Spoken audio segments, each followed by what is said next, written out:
Wakil Wali Kota Palembang Fitriyanti Agustinda bersama Badan POM menggelar sidak di Pasar KM7 pada Rabu pagi. Petugas mengambil 26 sampel makanan dari berbagai menu dijual pedagang yang dicurigai mengandung zat berbahaya. Dari uji laboratorium, tidak ada satupun makanan yang mengandung zat berbahaya seperti formalin, boraks, dan rodamin B. Dalam kesempatan tersebut, Fitriyanti Agustinda juga melakukan sosialisasi protokol kesehatan dan vaksinasi kepada pedagang dan pengunjung pasar dengan membagikan masker secara gratis.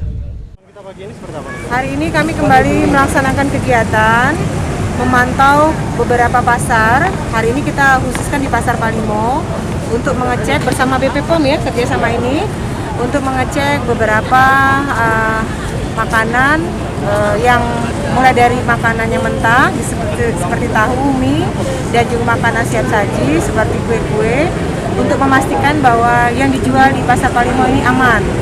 Tapi alhamdulillah kita bersyukur sekali ya Bu ya, hasil dari beberapa pantauan kita tidak satu pun kita temukan seperti tahu, mie, dan makanan siap saji misalnya kue-kue ini mengandung formalin. Kami sangat bersyukur sekali dan beberapa pedagang sudah kita coba edukasi. Menurut Kepala Bagian Tata Usaha BP POM Kota Palembang, Arofa, kesadaran pedagang sudah meningkat untuk tidak menjual makanan mengandung zat berbahaya.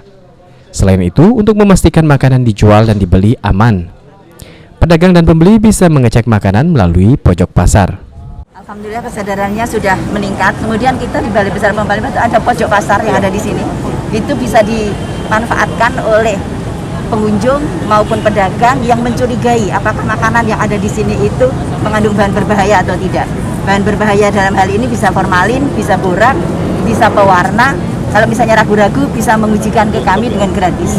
Di pojok situ setiap hari ada yang bisa melakukan pengujian. Apakah ada pengaruhnya nih Bu? Ada pojok pasar sehingga tidak ditemukan ini? Semoga ada pengurangan. Abidin Riwanto, PAL TV.